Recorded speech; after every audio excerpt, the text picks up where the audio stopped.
Well, I feel sorry for Jesus. That's how I feel. I don't know how much you know about Jesus, but I feel fucking bad for Jesus, man. I do. He had a hard life. I mean, the last day was particularly difficult, but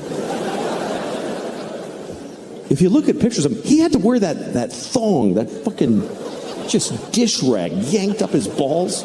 Just, carrying his cross like, fuck, just a rash. Some people say you should live like Jesus. Who can live? He was insane. You can't live like that. He had a weird life. I'm reading about Jesus. I have this book about Jesus. I'm going to share it with you.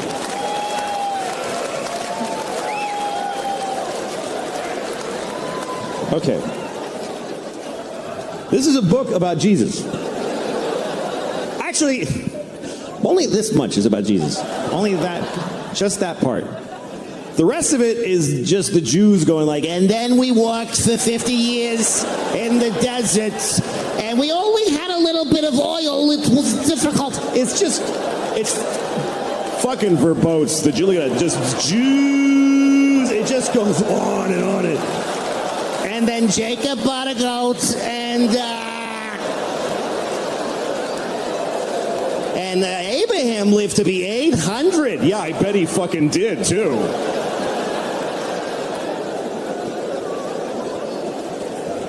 The Jews in the early chapters are all like 800 years old. And then God was like, I can't with these fucking Jews for 800 years. Heart disease starts today.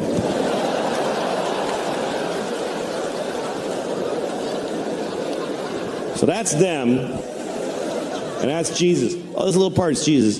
And the weird part is it's not all, like, it's all the same story over and over again. They tell the same story about Jesus' life over again. First Matthew tells it, and then Mark is like, dude, that's not what, you're fucking drunk. Here's what happened. I'll tell you what happened. Hey, Paul, you weren't even here. Shut the fuck up. And I started reading it because I never read it. I was raised Catholic, but they don't encourage you to read in the church. They don't. They don't want you to read this. You know, Jews read this shit in Hebrew.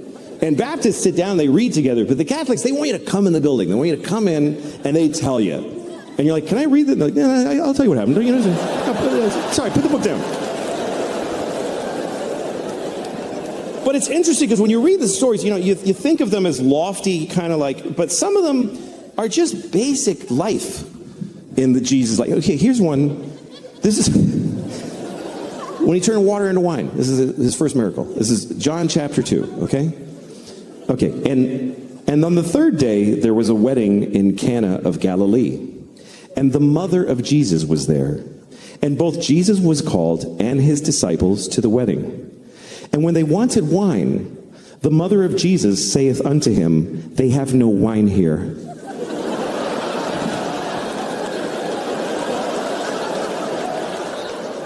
And Jesus saith unto her, woman, what have I to do with thee?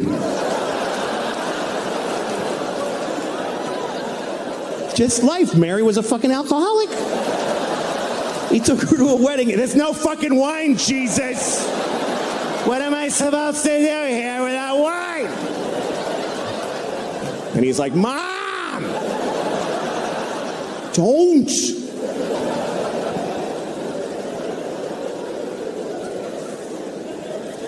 Anyway, you know the rest of the story is that Jesus, he's at the wedding, they had no wine. So Jesus went to the guy running the wedding, and he was like, look in the water barrel. Like that, like a close-up magician. Why don't you take a look? Maybe it's not the Red Queen. Go ahead, flip that card over. What do you think? Told him to look in the water barrel, and he looked, and it was wine. He had turned all their water into wine. Everybody rejoiced. Except the guy running the wedding was probably like, we did need some water. It's actually a bigger problem. I have a feeling a lot of his miracles were met with mixed. Like, oh, thanks. That's great, Jesus. Fuck. Like Lazarus. Lazarus had been dead for 4 days. And Jesus comes to town and he says, Lazarus, rise. And Lazarus comes out of the tomb like, and Lazarus' wife is like, are you fucking kidding me right now?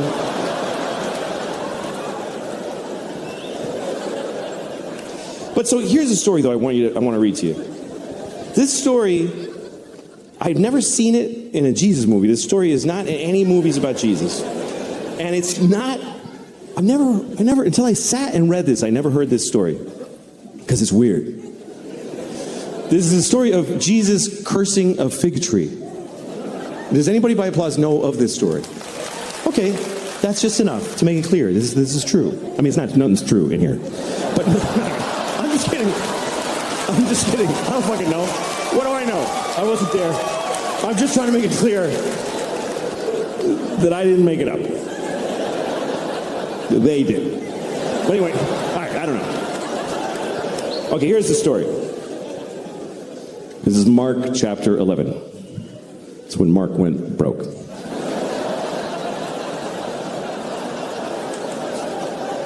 Okay. And Jesus entered into Jerusalem, and when he had looked around about and seen all things, and the eventide was come, he went out unto Bethany with the 12. See, Bethany was like a suburb of Jerusalem. So he went in Jerusalem. You see all the shit downtown, but you don't stay downtown. You go to the Marriott by the airport. That's what Bethany was. Okay? And on the morrow, when they come from Bethany, Jesus was hungry. And seeing a fig tree afar off, having leaves, he came to it, if haply he might find anything thereon. But when he came to the tree, he found nothing but leaves, for the time of figs was not yet. And Jesus answered and saith unto the tree, No man shall eat fruit of thee hereafter and forever. And the disciples heard it. And in the morning when they passed by, they saw the fig tree dried up from the roots and dead. And Peter, calling to remembrance, saith unto him, Master, behold, the fig tree which thou dost cursest has withered away and died. And Jesus answered and saith unto them, Have faith in God.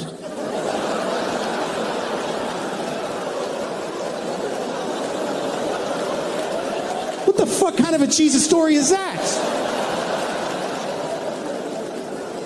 Hey, Jesus, you killed a tree. That's right, motherfucker.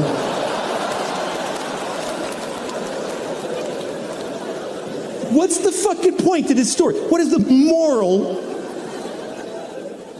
Jesus just killed a tree. He was hungry. He was fucking cranky. He's like, there's no figs. Fuck you, tree. You're fucking dead, you piece of shit. I wanted a fig. You're fucking dead. Watch this. And the tree's like, but the time of figs is not yet. It's just not yet. I need another week. You want fruit out of season? Go to Whole Foods, you fucking Jew. I didn't do anything.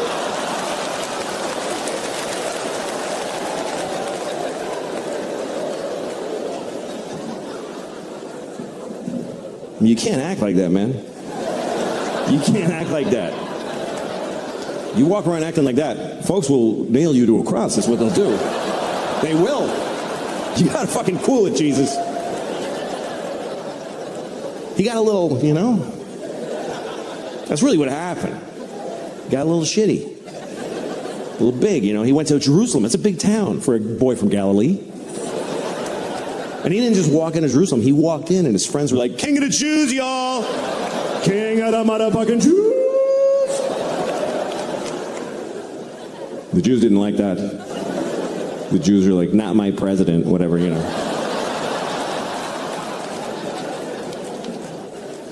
So they nailed him to a cross. This is what they did.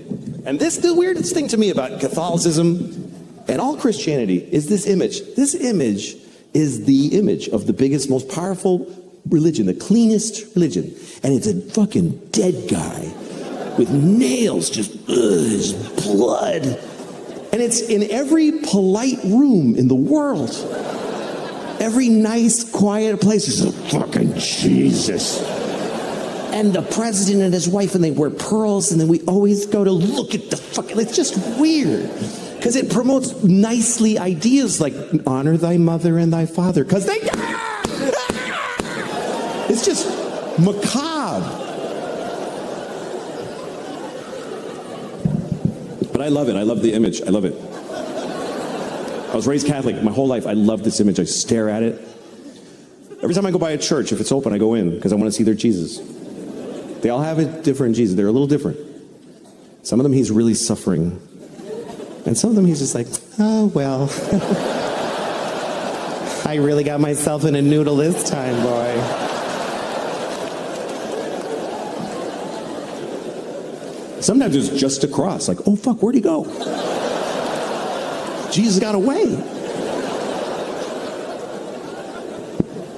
But they're all different. I was in a Korean church, and I saw a Korean Jesus. They had a Korean Jesus with the... Don't get mad. How else would I know? It was just, what, Korean Jesus? Ooh, whatever.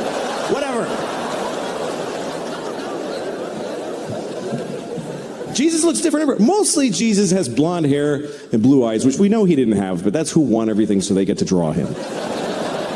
The truth is Jesus was black, but you don't see that often, black Jesus. Hey man, get me the fuck down from here. Whatever, all right. But everybody wants Jesus to look like them, so they draw him to look like them. That's why I don't like that he's always skinny.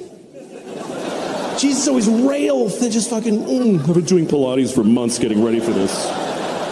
It's not fair. You never see a fat Jesus. I never one time saw like just a fat Jesus. With like 10 nails in each hand.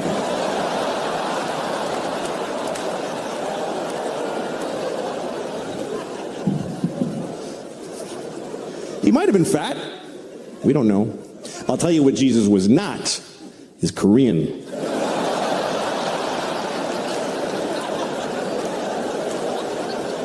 There's no Koreans in Jerusalem in the year 1. But I was raised Catholic, and I ended up walking away from that because I didn't like it. You know why? Because they tell you you're going to hell. And they tell little kids that. You're 5 years old in the church with all its majesty and all the buildings and the clothes. They go up to a 5-year-old and they're like, oh, you're going to hell. Oh, yeah. You're going right to hell. And you're 5 and you're like, what did I do? And the church is like, you know what you did, you piece of shit. And you're going to full hell, too. There's no kids' hell, you understand? You're going right to the show. If you're 5 years old, you steal a crayon from your sister, and then you lie about it, you get hit by a truck, you're roommates with Hitler. There's no difference. There's no difference. They take you in a room, and they're pouring hot lead into Hitler's asshole. He's like, nah! And then you walk in there like, all right, step up, it's your turn. Hitler's like, oh, good luck, little fella.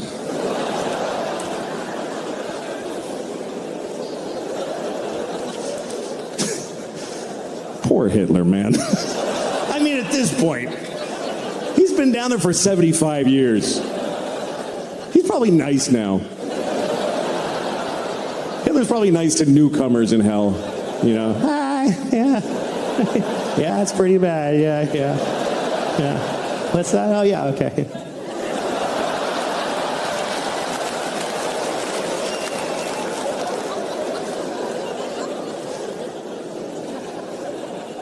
I was so scared of hell when I was a kid. I remember when I found out that gay people go to hell, according to the church, and I got scared. Because I'm not gay, but what if God thinks I'm gay? What if I come off a little queer to the Lord? What if he happens to glance at me when I hit my toe and I'm like, ow? He's like, I know where you're going, you faggot. I mean, that's their thing. I don't believe that. God doesn't hate you because you're gay. God made you gay because he hates you. No. I'm just kidding. I'm kidding. There's no God. Thanks for tuning in to another episode of Religion is a Joke here on Stranger Bible. In this video, the one and only Louis C.K., the GOAT of comedy, does it again. Dismantling religion using nothing but jokes and brutal honesty. No sermons, no debates, just a mic, a Bible, and a masterclass in satire. The brilliance of this bit? He simply read the Bible. That's it. The one book that, ironically, might turn you atheist if you actually study it. But here's the thing. Louis C.K.'s irreverent take on faith isn't just about laughs. It's a call to think critically, to question the stories we've been told, to wrestle with our doubts, and to confront the mysteries of existence head-on. As for me, I remain unconvinced, but not uncurious. The divine may be elusive, but the questions it provokes are undeniably real. And if there is a God, perhaps it is in the asking, not the answering, that we come closest to whatever truth may be. Thanks for watching Stranger Bible, where religion, comedy, and philosophy come together to liberate the mind, challenge the soul, and prove that religion is a joke. Please remember to like and subscribe. Yes. Yes, that's right. That's right. That's appropriate. Here's a joke. Why did the chicken cross the road? Because there was a black guy walking behind him. And he was nervous. He was new to the city, this chicken. And he was like, I feel like he's following me, but I'm not sure. So then he thought, maybe if I cross the road, then if he crossed the road, he's definitely following me. So he crossed the road. And the black guy went home. He's living his life. And the chicken was like, I'm such a racist. And he felt bad. About a month later, a black guy ate the chicken. A different black guy. I'm just telling you what happened. By the way, don't be upset, because this is not a racist joke. This joke is not racist. The chicken was racist. The chicken was definitely racist. But that's chickens. Chickens are very closed down and suspicious and prejudiced. You kind of can't blame them, considering that their species murder rate is 100%. That's why chickens...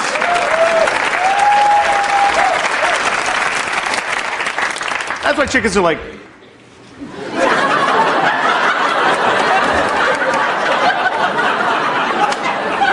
There's no friendly chickens. You can feed the same chicken every day. He's like, get the... I'm not coming over there, you black son of a bitch. I know what you want. I'm not in your soup yet, you Jew.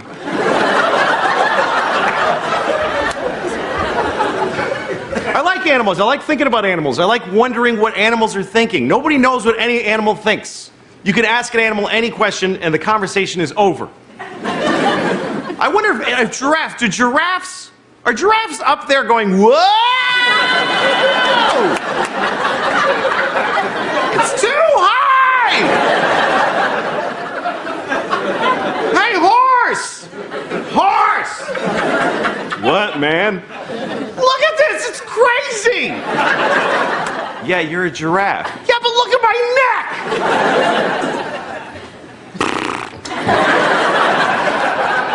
That's why horses make that noise. If you're ever near a horse and he goes, it's because you suck.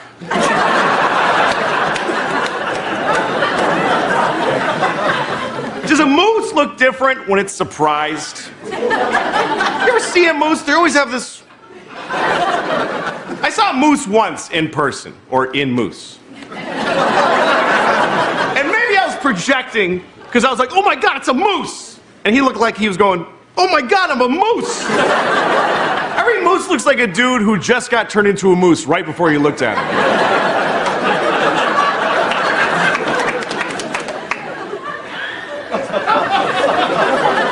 I'm thinking of buying a goat. I'm thinking of buying a goat because I want to have a trash can that I can make love to. So that's why I'm going to buy a goat. So I can have sex with a trash can. I can do that with a trash can I have now, but a goat has a vagina. That makes it a lot better. I don't care that you're upset. I don't care that you're upset. I'm still getting the goat. I love doing this. This is my favorite thing to do, stand-up comedy. I've been doing this for 32 years now. And it's been 32 years. And it's been going great for 4 years. 4 years, it's been great. 28 years, I struggled. But you know what? I was happy then, too. I was always happy when I was struggling, because when your life sucks, it just sucks. You don't expect anything else. But when your life gets good, you start expecting it to, so you get unhappy. This is what happens. Like now I stay in 5-star hotels and I'm miserable. I used to stay in motels. Like not even nice motels, like with a name like Motel 6. I stayed in just like motel. Not even a name. Like they built it and one guy's like, what should we name it? And the other guy's like, what? Last time you took a dump, did you name it? You know those motels that are right on the highway, you drive by and you're like, who's inside of that? It's right on the highway. Like literally you open the door and a truck. And when there's a little shower, and as soon as you get in the shower, you're dirtier now. And they give you a little soap, and you have to peel off the paper, and then it just makes a rash. You can write your name in a skin disease with the soap. And there's always 2 beds, and one bed has a big pool of sperm, right? I don't know what. Big, deep pool with a current. It's high tide in the sperm pool. Lash the boats. I stayed in places like that for years. I was perfectly happy. Because what are you going to do, complain at a motel? What are you going to call the front desk at a motel? I want to speak to the manager. Well, he's dead. Somebody duct taped him to a chair and shot him. Because he owed them $15. Now I stay in beautiful 5-star hotels, and I'm miserable. I'm always upset. First of all, I don't like them. I'm not used to it, so I don't like the fanciness. I don't like that they tie your bathrobe into a swan that you have to dismantle. And I don't like that when you call room service, they have to say a long, flowery hello before you get to talk about food. This is how to answer the phone at room service at a fancy hotel. Like, hello, zoom says. I hate it. I never let them. I call down, they're like, hello, stop. Bacon, eggs, and coffee, don't read it back. Shit. I'm mean.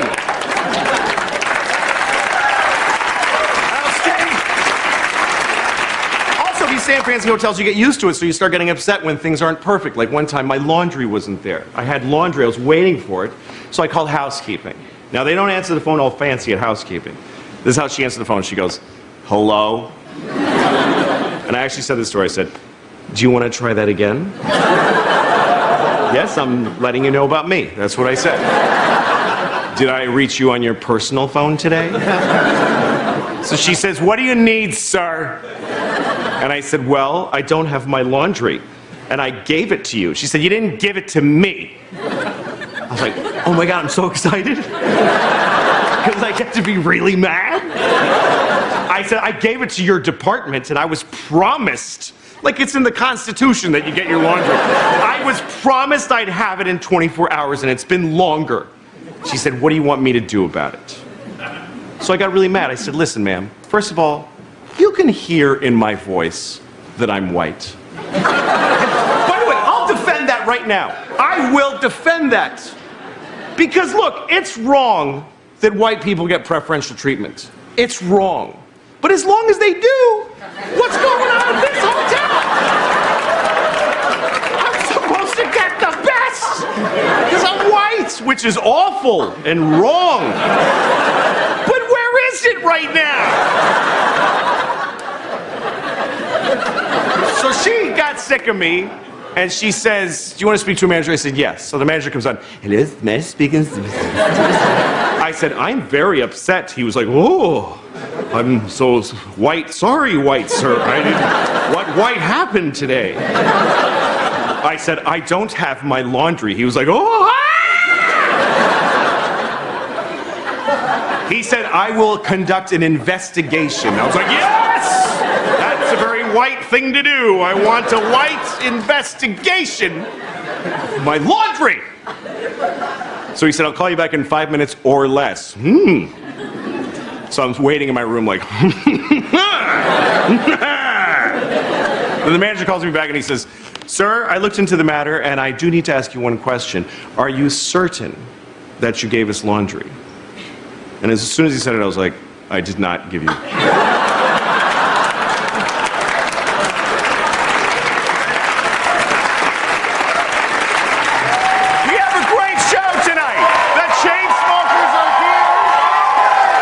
Stick around. was in upstate New York in a small town, and I was standing in front of a drugstore. And in the window of the drugstore, they had a wheelchair on display in the window. Is that really an impulse purchase?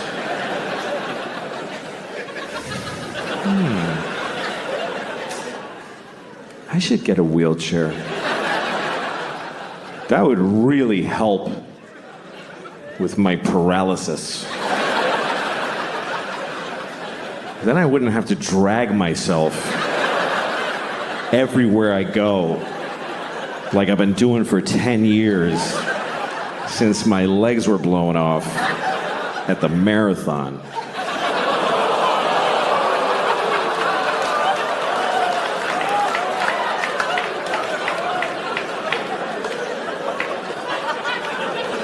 Okay. Bunch of fucking hypocrites, apparently. Because, let me point some out to you. Let me point some out to you, motherfuckers. You were just, like, seconds ago, laughing at a man with no legs crawling on the ground. You're just... And then at the end, you're like, oh, but not those particular legless people. No. We thought you meant just some asshole with a childhood disease who deserves to be laughed at. Not one of those. Now we're laughing at all legless people equally. However you lost your legs. Ha ha ha. You haven't legs. And we've legs.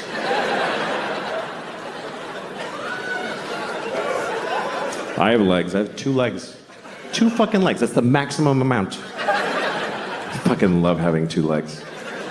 I fucking love it. I wouldn't like having no legs. I really don't think I would like it. I think it would suck. I think it would suck shit out of the balls of Christ. It's an old Southern expression. It's not used like it used to be. I think 2 legs is better than none. That's what I think. That's just my opinion.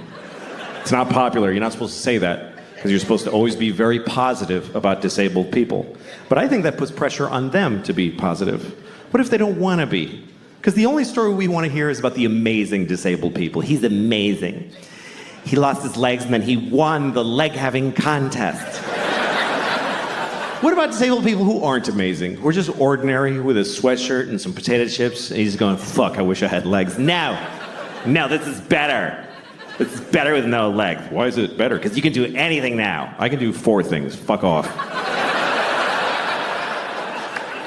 I just don't know that our positive, non-disabled attitude really helps. Like retarded people. We're going to talk about retarded people for 20 minutes. That's what's going to happen.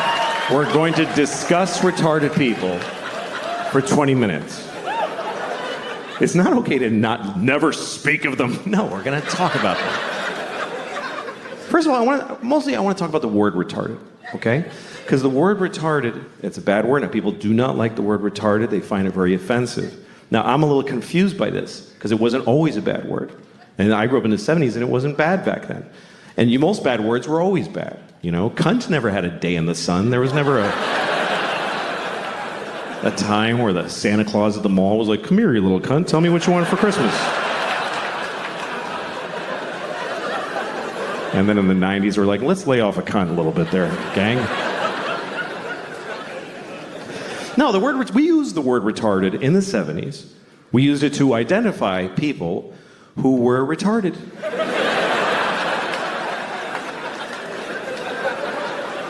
It wasn't controversial. It wasn't like he's retarded. It was like he is retarded. This fellow right here is retarded, right? I told you yes, you're still retarded. He is retarded, everyone. And I grew up in Boston. We didn't say retarded in Boston. We said retarded. He's retarded. God bless him, he's fucking retarded. That's the way we used it. with love. Help the retarded. That's what people said in the 70s. Help the retarded. There was a lady outside the supermarket near my house every Christmas with a bell. She was like, help the retarded. Help the fucking retarded. You gonna tell me she was a bad person? She was helping the retarded. And I feel like we had more of them around back then. I haven't seen one in years. In the 70s, there was a retarded guy in a windbreaker on every street corner. We were using the word and they were more in our lives. I swear to God, they were more. They were in our culture. There was TV movies about retarded people all the time. Tonight on ABC, a retarded boy's dream. There was one, I remember with Sean Cassidy. I don't know if you remember Sean Cassidy. Some of you too young. But Sean Cassidy, he began his career as a teen pop idol. He was a 13-year-old boy with a very hit song called Da Do Run Run. And he had feathered blonde hair and juicy lips. And he's on the cover of Teen Beat magazine. And everybody liked Sean Cassidy because he was sexy. He's a sexy boy. I thought he was sexy. I thought he was really sexy. I was 6 years old. But I already had inappropriate sex feelings for teenage boys when I was 6. I was an old soul. I was a pedophile when I was 6. I used to go up to teenage boys when I was 6, like, hey, how's it going? That kid's weird, he's got a boner. Anyway. Not anymore, I outgrew it, but no. I'm not sexually attracted to teenage boys. I'm not. But I don't not get it. I mean, I get it. I'm not like, what? Like, you can see it. Like, I was in an airport once, and I'm walking along where people walk in the airport, and there's these chairs facing the aisle, and there's this family sitting there, a mom and a dad and 2 teenage boys, and they're like just both sitting with their phones with their legs. They're wearing like these shorts. One had cut-off shorts, and one had basketball shorts. And they both just had their legs open because they don't give a fuck. Both legs just splayed, and then just smooth, you know, just very And I saw it. It didn't do anything to me. But I kind of wanted to stop and go, hey, fellas, let's close that shit up, huh? You're not getting me, but I know you're causing a problem for somebody in this airport. Let's close it up. I did not say that. Otherwise, I wouldn't be here.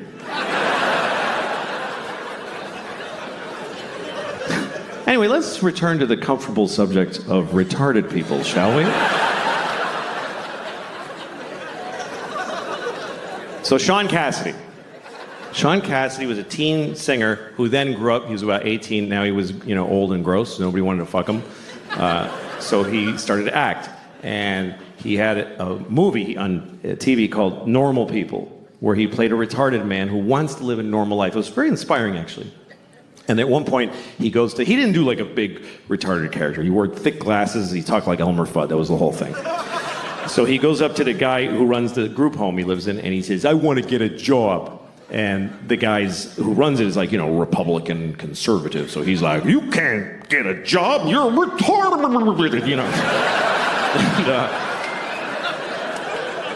And, but then there's a liberal lady who works there, and she says, of course he can get a job. He's as good as anyone. So they let him get a job as an air traffic controller, whatever was available. And then he meets a woman who's also retarded who lives at the group home. He falls in love with her. It's a very nice love story. And he says, we want to get married. And the guy says, she said, but they're in love. So they get married. And then one day he says, we want to have a baby. And the liberal lady says, no fucking way. And they just shut them down right there. And that's the end of the movie. I swear to God, that's just how it ends. And the point of the movie is just, hey, there's a limit. Like, that's, I guess, what the point of it was. And that's pretty intense. But hey, retarded people were on television. We were talking about it. We were dealing with it. And they said the word retarded about 50,000 times in the movie. Now we don't say the word, and I don't see them anywhere. I guess that's my problem with it. And also, the word is not basically a bad word. It's a medical term. But it became a bad word because it's used as an insult, really. Not towards retarded people. Nobody does that. Nobody calls retarded people retarded to insult them. What would be the point of that? It'll be like going up to a chair and saying, "You're a fucking chair." Like, what are you doing? No. People use it on their friends. Like, you're at a bar, your friend's like, "I don't have any more money for beer." And you're like, "You're fucking retarded." Do you know that? And in that moment, no one retarded is insulted. They're not. Do you know why? Because they're not there. Because we don't include them in our lives. They're not at the bar. How many of you have a retarded drinking buddy that you hang out with? No, you take them to the zoo when they're little and then fuck them.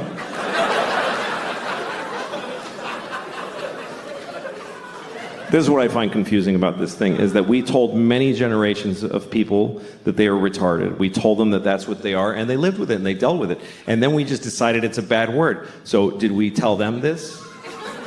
Did we go back to them and explain this to them? "Listen, Nelson, I have something to tell you. You're not retarded anymore." "You mean I'm cured?" No. No. No, we're not even working on it. Oh, thank you very much. Oh, stop. Hi. It's a little early for that.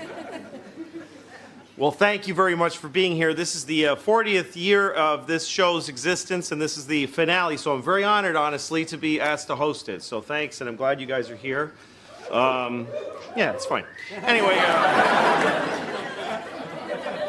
I was born in 1967, and so I grew up in the 70s.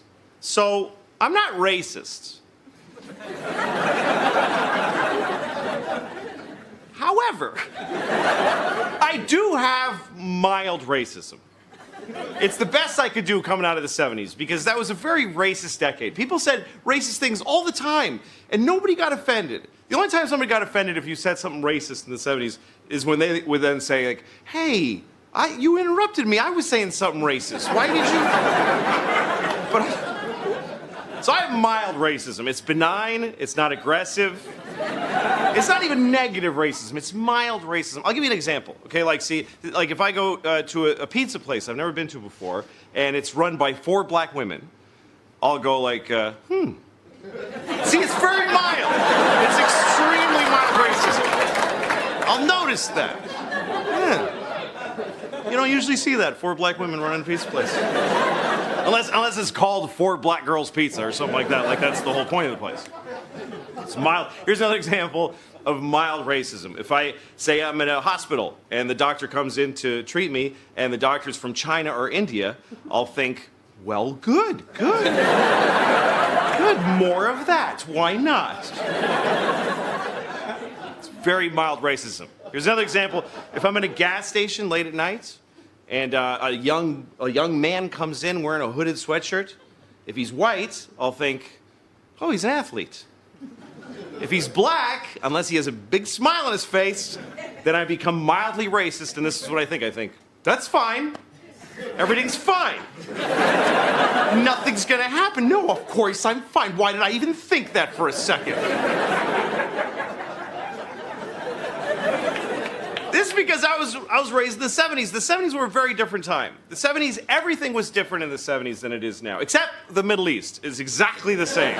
It's exactly the same as it was in the 70s. It's been the same fights, and you know what? It's boring now. That's the worst part of it. When I was a kid, we were like, ugh, but you can't go like this for like 1,000 years. After a while, when you fight, people don't care, because when you're just both, you just keep fighting. Everybody's like, those guys are dicks. They just fight. That's what it's like. You know, like I have 2 kids, and they fight sometimes. And when they first start fighting, I get concerned. I go in their room, I'm like, hey, what's going on? What's wrong? Why are we having some feelings?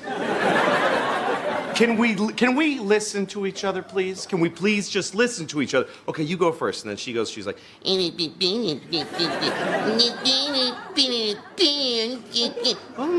yeah, that sounds hard. Okay, thank you. Okay, now you. Because I like this one a little more, so that's why I make it.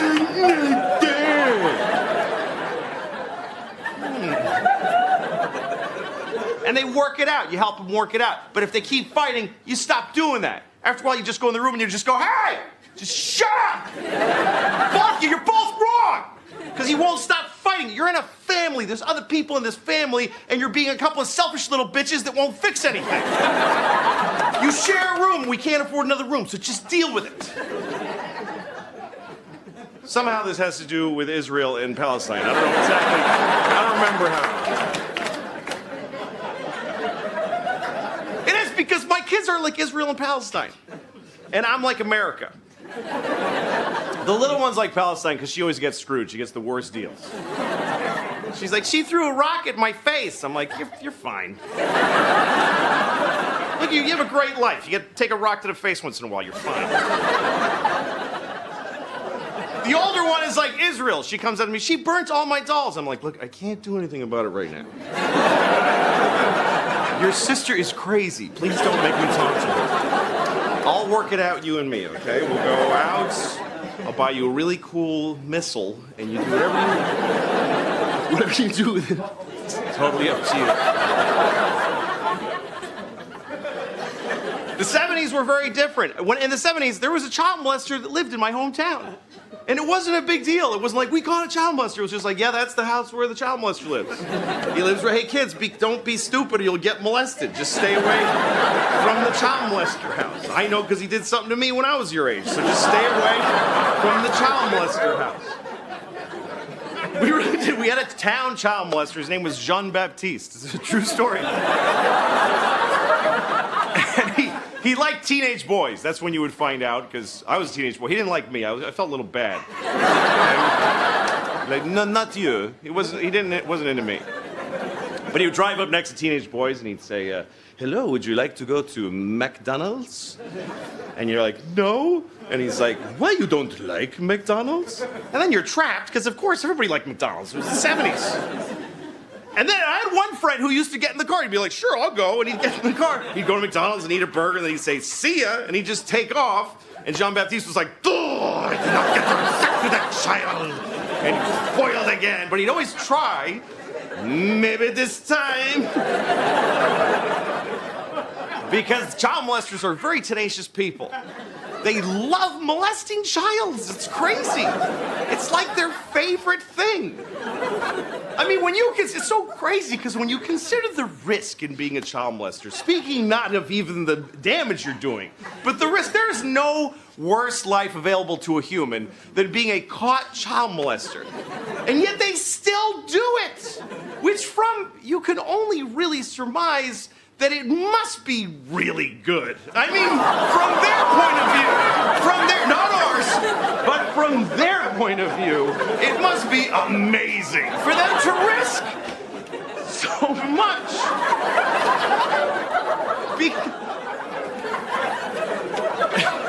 How do you think I feel? It's my last show, probably.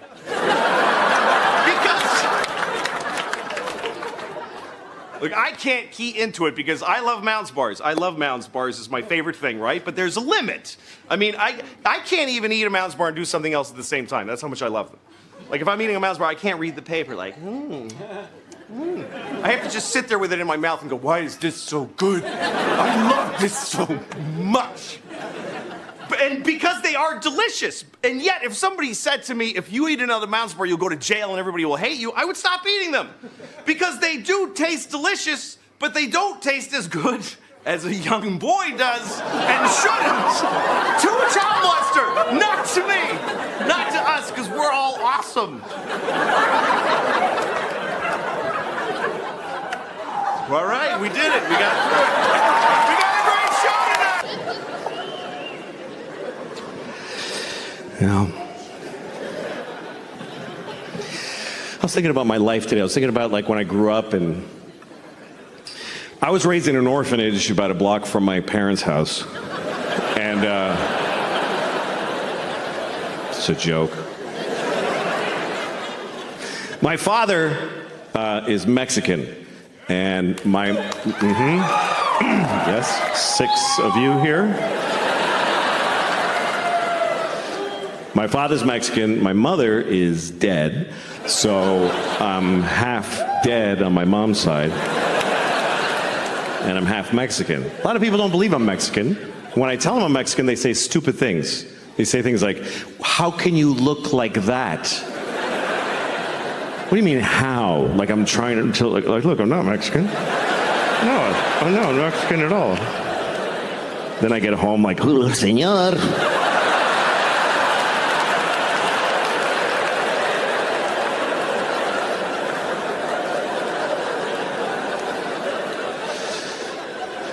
My parents, they got divorced when I was about 10, and I have kids now, and their parents are divorced also. And I remember when we told our kids about that we were going to divorce. If you get divorced, you should tell your children. So we had to do it carefully because they were 5 and 2 years old at the time. So we had to put it in a way that they could comprehend. So I remember we sat them down and I said, okay, listen, you know how you love your dog? You love your dog. Like sometimes you give your dog food from your plate. You're not supposed to, but you do that because you love your dog. Remember the other day your mom and I were like, don't give the dog any ham, but you did because you love your dog. Okay, so that's why we're getting a divorce. Because you don't listen.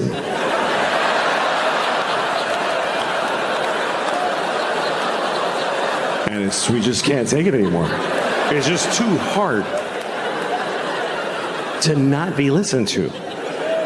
So we're gonna move to separate homes and each have you for half the week because neither of us wants to have you all the time anymore. Yeah, and it's very sad because I love your mother very, very much. And she loves me so much. But we hate you more.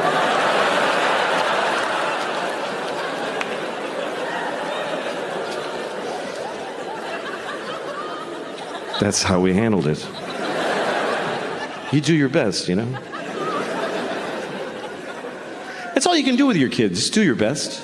Nobody fucking knows right from wrong. When I was a kid, they just taught us things to try to keep us just shut the fuck up. Our morals were just shut the fuck up. Things like slow and steady wins the race. They taught us that. Slow and steady wins the race. Really? Does it win the race? You know what beats slow and steady? Fast and steady. Kicks the shit out of slow and steady. Slow and steady beats old and retarded. That's about it.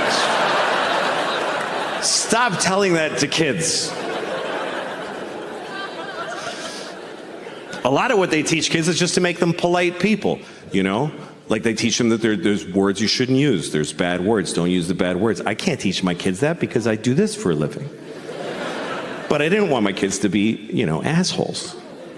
So I used to tell them, like, okay, look, there's no bad words. There's no bad words. All words are good, bad, nothing. But there's some people that get upset when you use certain words. So if you're going to use those words, look at the person first and try to guess if they're that kind of person.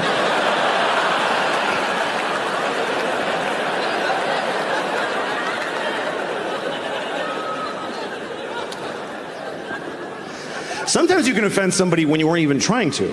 Like there's certain phrases, certain statements that if you're going to say them, you should say them without stopping in the middle. Certain things, if you're going to say them, don't clear your throat in the middle. Okay? You don't want to say things like, there are too many black people suffering from discrimination.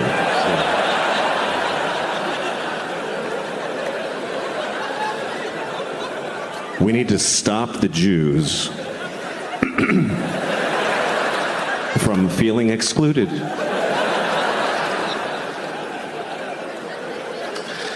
I once fucked a baby, and then I fucked him again.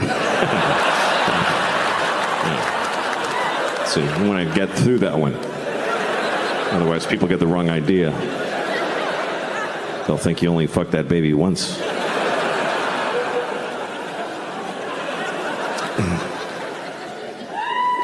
But it's tricky, you know, if you're trying to teach your kids right from wrong, you got to choose a side often because not everybody agrees on what's right and wrong. So how do you know? Like abortion, some people think it's murder. Some people don't. I think people should get abortions, like a lot, like as many as you can. You should try to get a lot of abortions. You know why? Because it creates jobs. More abortions, more jobs. For the doctors and the nurses and the dumpster guy, everybody gets a job. They have to work. How are they going to feed their kids if you don't kill yours? You got to think of everybody.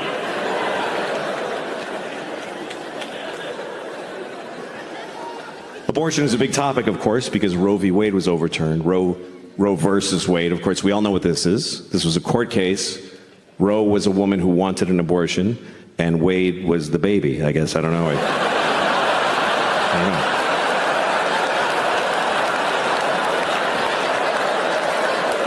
know. I'm just assuming. I never found out who Wade was. Wade must have been the baby. Anyway. But now that we don't have that, every state has to come up with their own law based on how people feel. They have to listen to people and see how they feel. I think most Americans feel, on average, the same thing about abortion. They feel like people should be able to get abortions if they need them, but, just keep it down a little bit. That's all. That's just go ahead, but, come on. Do it, but don't be like, woo-hoo-hoo! Like, So we need a law that covers that keeps it available but limits it. Here's what I think we should do. Let's make this the law. You can get an abortion anytime, anywhere, but if you get an abortion, you have to eat it. I think that's fair. Because that'll make you, fuck, I gotta eat it? I better do it soon.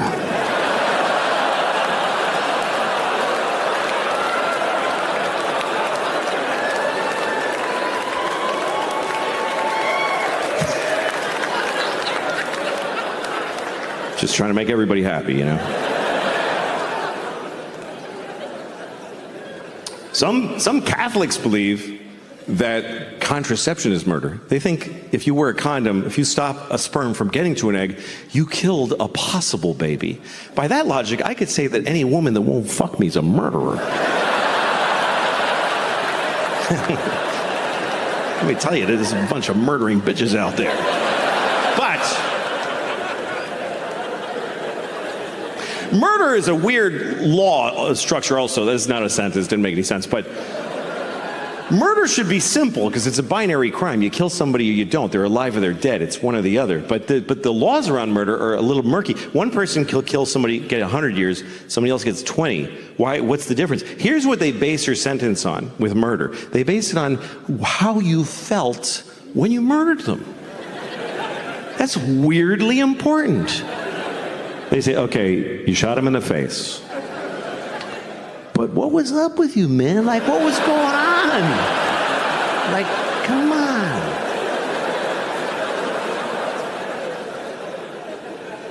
I think if you murder somebody, your sentence should be based on how old the person was that you murdered.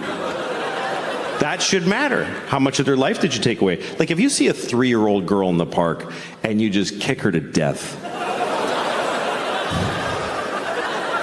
it's a hypothetical. Fucking grow up. It's a hypothetical. I'm not asking you to go do that.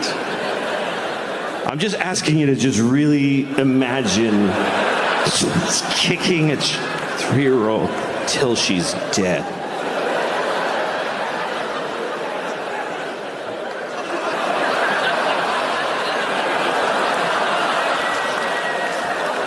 Right.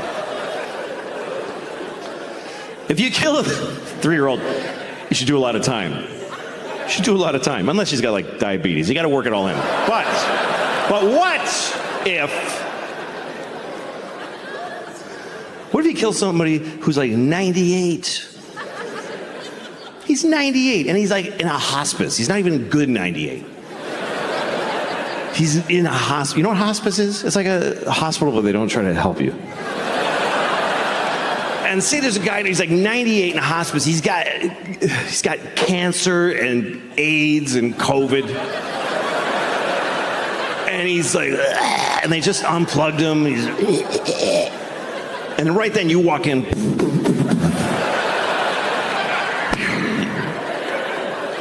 Shoot him right in the face. You should get like 5 minutes for that.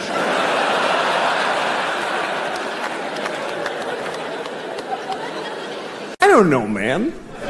A lot of it is context. There's a lot of things I wonder if the world was different. Like if murder was legal, I might have killed a few people. I don't know.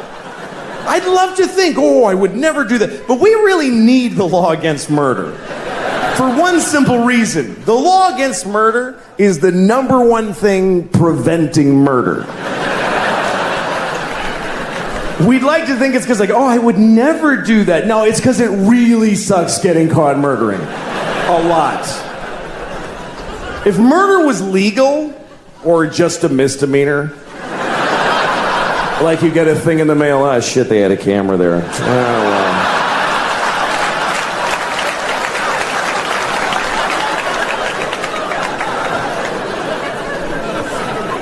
If murder was legal, there would be so much murder. Regular people would murder. Murderers would murder even more. And then really nice, sweet people would murder a few people. But nobody would murder no people. You wouldn't trust somebody who didn't murder. If murder was legal, you wouldn't like them. I never killed anybody. Okay, nice meeting you. Ugh. What a creep. I mean, not even a hooker. Live a life. What's wrong with that guy? He's like a Mormon or some shit. I hate those guys. I think he's nice. Shut up, Janet. It would just... If murder was legal, there would be a lot of murder. Children would behave very differently. Because mostly parents would be murdering their own kids. That's mostly what would happen if murder was legal. You'd be, you go to a mall, there'd be like 8 different moms in the mall just, I told you to stop it! You didn't listen to me! You'd be stepping over dead kids. It would be like a new problem. You have to clean up your kids when you kill them, because it's gross. It's bad for the environment. If you murder your child in a public place, please use one of the red bags that are in the dispensers every 3 feet of America. Put your murdered child in the red bag with a logo of a murdered kid on it. Next to the other logo that tells you not to let your alive kid play with a plastic bag because they might suffocate. In which case you could just leave them in the bag.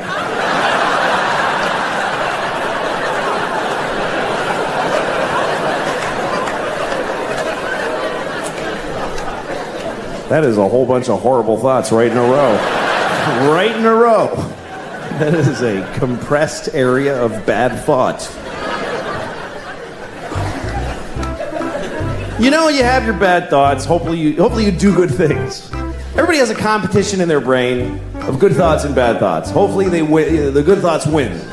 For me, I always have both. I have like the thing I believe, the good thing. That's the thing I believe. And then there's this thing. And I don't believe it, but it is there.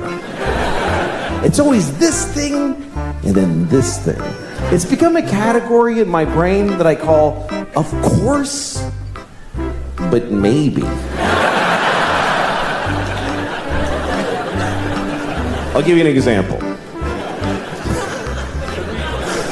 Okay, like of course, children who have nut allergies need to be protected. Of course.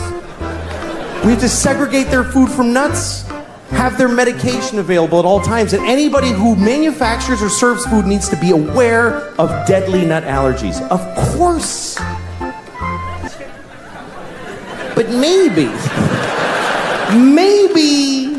if touching a nut kills you, you're supposed to die.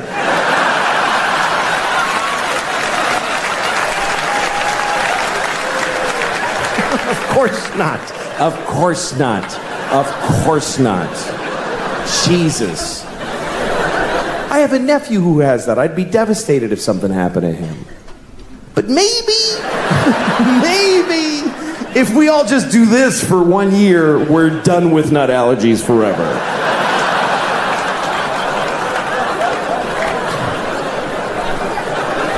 No, of course not. Of course, if you're fighting for your country and you get shot or hurt, it's a terrible tragedy. Of course. Of course. But maybe if you pick up a gun and go to another country and you get shot, it's not that weird. Maybe if you get shot by the dude you were just shooting at, it's a tiny bit your fault.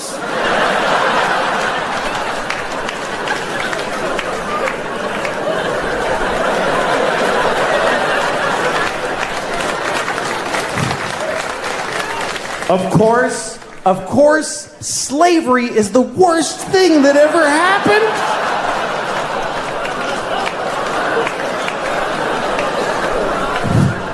Listen, you all clapped for dead kids with the nuts. For kids dying from nuts, you applauded. So you're in this with me now. Do you understand?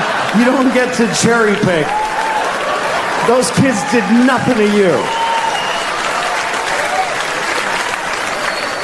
Of course, slavery is the worst thing that ever happened. Of course it is. Every time it's happened. Black people in America, Jews in Egypt, every time a whole race of people has been enslaved, it's a terrible, horrible thing. Of course.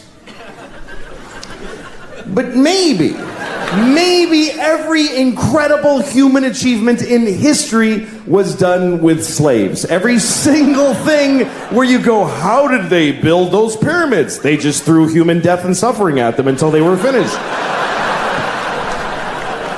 How did we traverse the nation with a railroad so quickly? We just threw Chinese people in caves and blew them up and didn't give a shit what happened to them. There's no end to what you can do when you don't give a fuck about particular people. You can do anything. That's where human greatness comes from, is that we're shitty people, that we fuck others over. Even today, how do we have this amazing microtechnology? Because the factory where they're making these, they jump off the fucking roof because it's a nightmare in there. You really have a choice. You could have candles and horses and be a little kinder to each other, or let someone suffer immeasurably far away just so you can leave a mean comment on YouTube while you're taking a shit.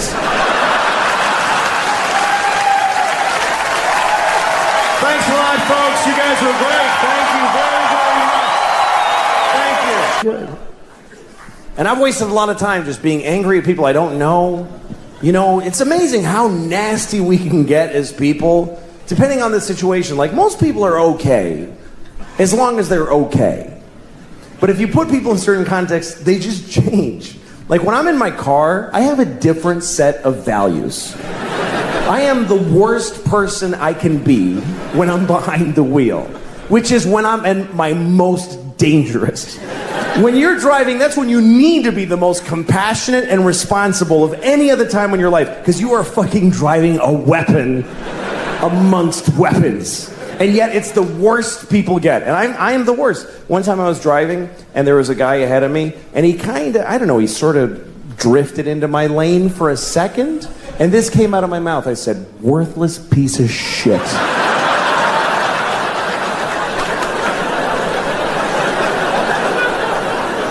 I mean, what an indictment. What kind of a way is that to feel about another human being? Worthless piece of shit. That's somebody's son. And things I've said to other people. I was once driving, some guy in a pickup truck remember even? And I yelled out my window. I said, hey, fuck you! Where outside of a car is that even nearly okay?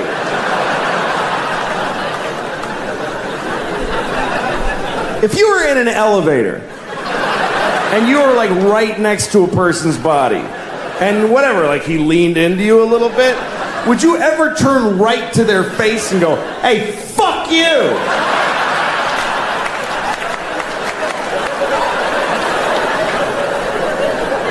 Worthless piece of shit. No. Literally 0 people would ever do that. But put a couple of pieces of glass and some road between you, there's nothing you would not say to them. I hope you die! I said that to a person. I hope you die! Why? Because you made me go like this for half a second of my life. You tested my reflexes and it worked out fine! So now I hope your kids grow up motherless!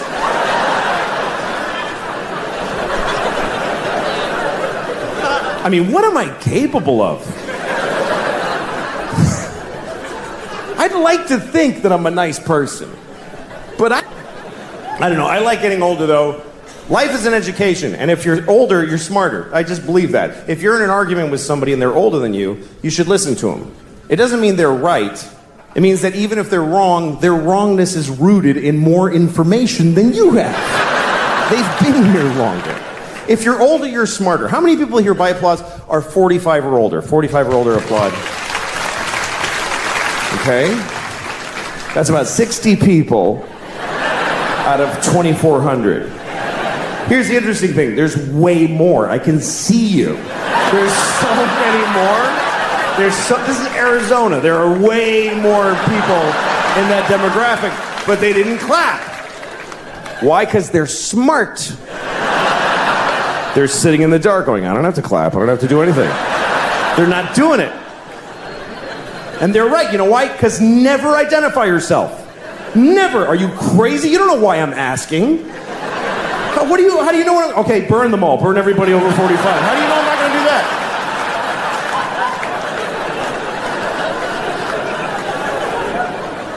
How many people here by applause are 40 or younger? 40 or younger, applaud. That's every time. Every time. That is a weird thing to celebrate in a room where you're not the only people here.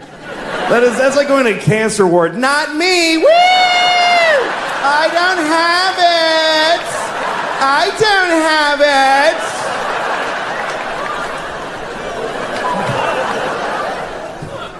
it. If you're older, you're smarter. A 55-year-old garbage man is 1,000,000 times smarter than a 28-year-old with 3 PhDs. Especially smarter than him. Because this idiot has been thinking about 3 things for like 15 years. He's worthless. The garbage man is 55. He's had some experience. Things have happened to him. He went to Cape Cod one summer. He saw a dead guy floating in the motel pool.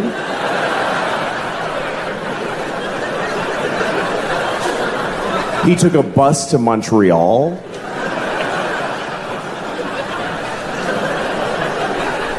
He got a hand job at a fair from a miner.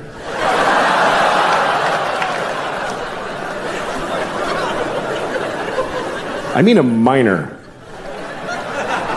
Not a minor, a minor. You understand? A minor. A grown man who works in a mine with dirty hands jacked him off at a county fair. That's what I'm saying happened to the 55-year-old. You see? He's had some experience. He knows more. More has happened to him. He's seen more. He's seen history. He's witnessed history, even if it's not ancient history. He saw Nixon resign on live television. Me and those few people that clapped, we saw the President of America cry and then quit being the president. That shit was crazy. Because none of us knew what was going to happen next. Today, people are like, the president's kind of disappointing. Really? Our president wept like an insane person and then got in a helicopter and flew away.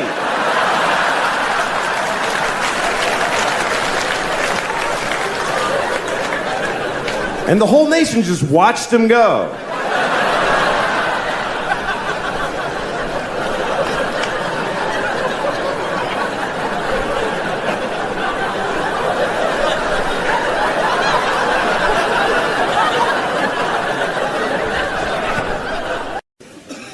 Sorry I'm being so negative. I'm a bummer. I don't know. I shouldn't be. I'm a very, lucky guy. I got a lot going for me. I'm healthy. I'm relatively young. I'm white, which thank God for that shit, boy. That is a huge leg up. Are you kidding me? Oh, God, I love being white. I really do.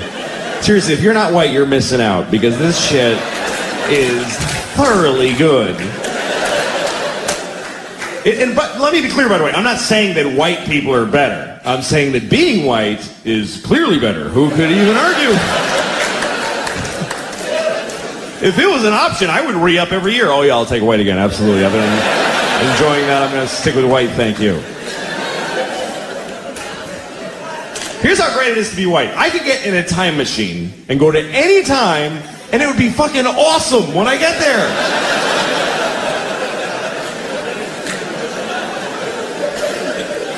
That is exclusively a white privilege. Black people can't fuck with time machines. A black guy in a time machine is like, hey, anything before 1980? No, thank you. I don't want to go. But I can go to any time. The year 2? I don't even know what's happening then. But I know when I get there, welcome, we have a table right here for you, sir. Oh, thank you. Oh, it's lovely here in the year 2. I can go to any time. In the past, I don't want to go to the future and find out what happens to white people because we're going to pay hard for this shit. You got to know that. We're not going to just fall from number 1 to 2. They're going to hold us down and fuck us in the ass forever. And we totally deserve it. But for now, whee!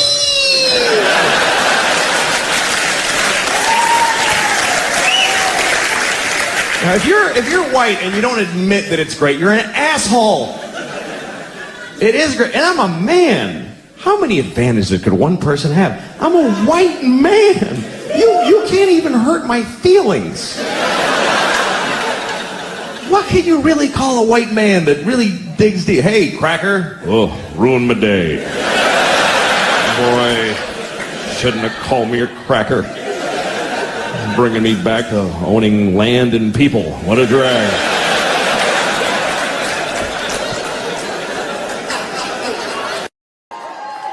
Well,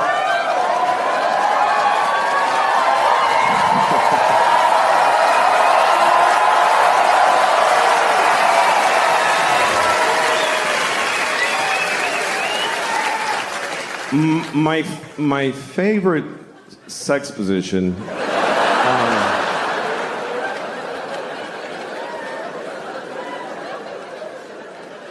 My favorite sexual position is reverse cowgirl, but I'm on top.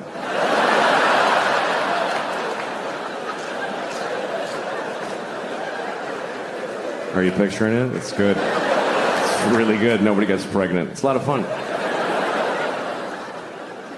I'm trying to learn things about myself.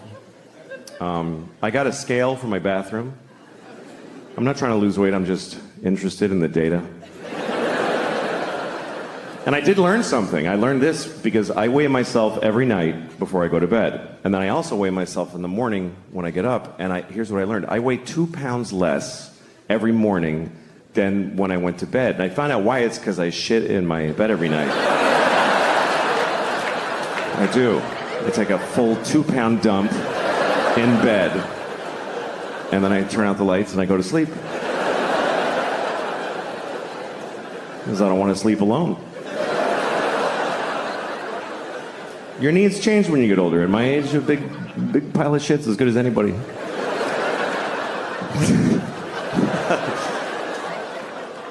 I actually have a girlfriend, but we're struggling because she lives in France. She's French. She lives all the way over there, and we haven't been able to see each other for a year because of the disease. I have AIDS.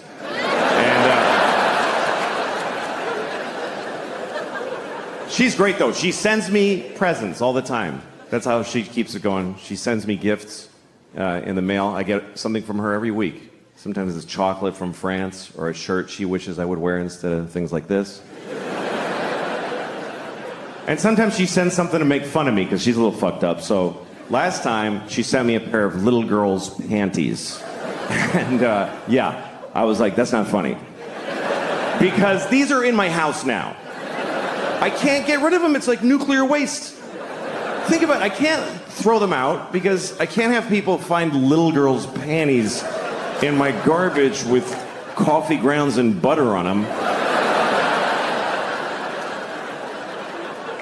And every solution I think of makes it worse. Like if I put them in a bag inside another bag and layers of duct tape and wrapped in tin foil.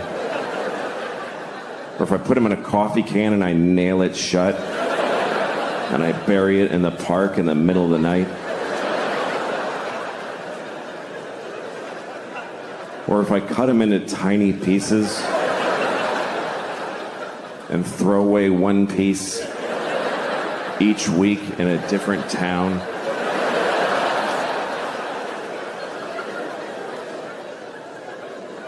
My friend tried to help me. He's like, why don't you just burn them? I'm like, do you understand?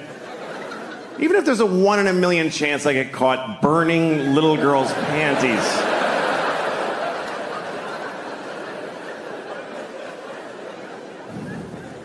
So I'm wearing them right now. So, yeah. It's the only solution I could come up with. I wear them every day. And I hand wash them. And then I dry them like this.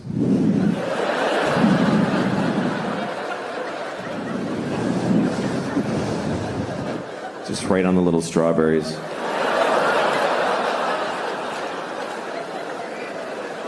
Here's the thing, men, our biggest fear in life is that we're gonna get caught being a kid fucker. That's every guy's biggest fear.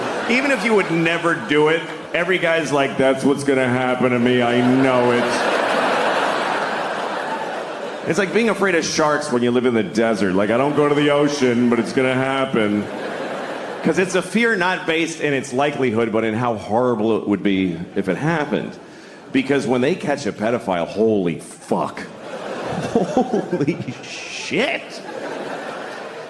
It's brutal because we're scared. We're so scared of pedophilia because it's here and it's not going anywhere. That's a fact. It's not like there's a finite amount of pedophiles and we got the last one. No, it keeps happening. Every generation, there's more. Some of you have kids and some of them are going to grow up and fuck kids. They might, you know. Okay, now, of course, not yours for some reason, but they're coming from someplace. So, any real solution has to start with the basic reality that there will always be pedophiles. Not a great thought. I understand it's not uplifting. You wouldn't put that on a fridge magnet. Or on your screensaver at the office. There will always be pedophiles. Hey, where's Jim? He's not at his desk.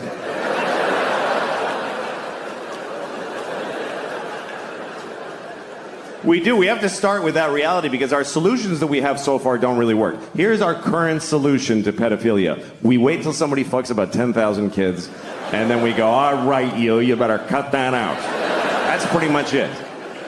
There's no measures for preventing it. None. We have no policy to prevent pedophilia. We're not even just like a street sign.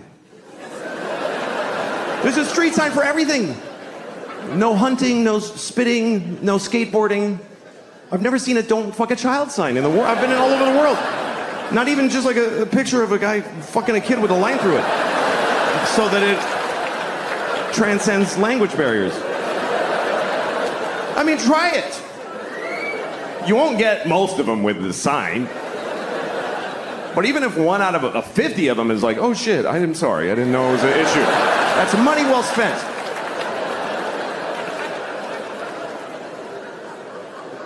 There's things that might work and we don't even try them. Like, is anybody working on very realistic child sex dolls? Okay, then let them fuck your kids forever. If that's better, I'm so sorry for suggesting something that might actually work. Oh, no. Let them fuck both my sons, but don't make a doll. That would be distasteful.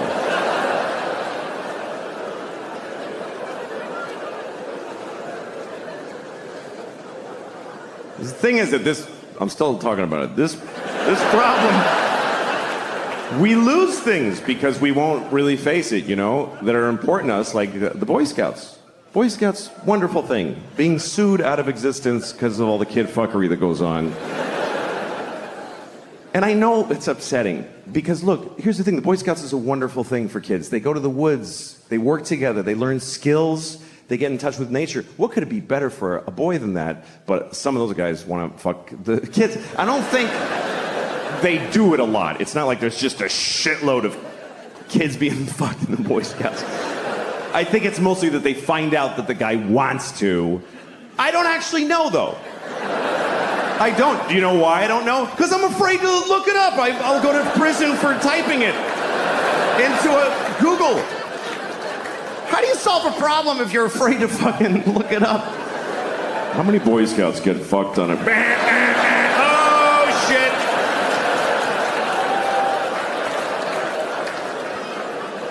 Every time I move, I gotta tell my neighbors that I looked that up.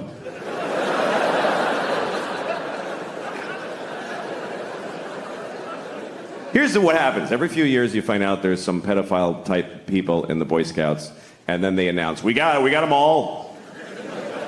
We're good. And then a year later, oh, there's a bunch more.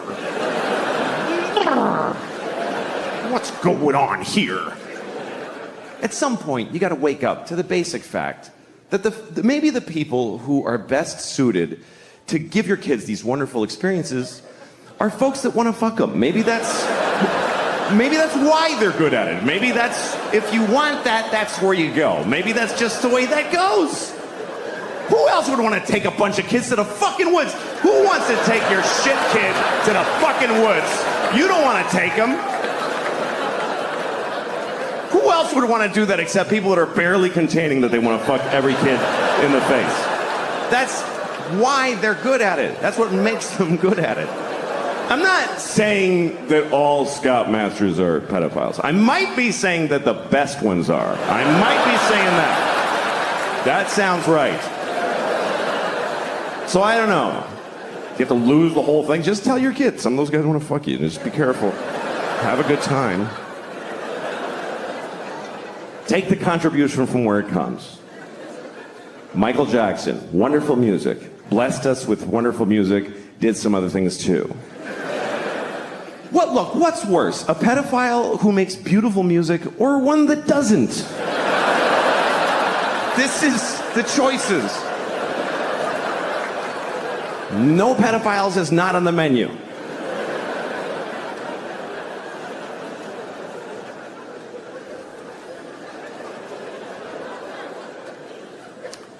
So how have you all been enjoying living the way I already was for a couple of years before all this shit? Welcome to my life. Can't work, can't go outside, can't show your face, gotta wash your groceries.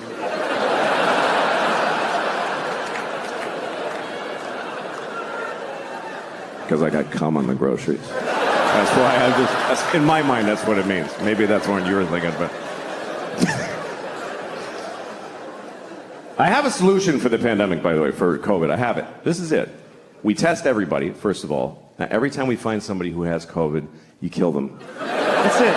That's the solution. You won't need another one after that one. That's the final one.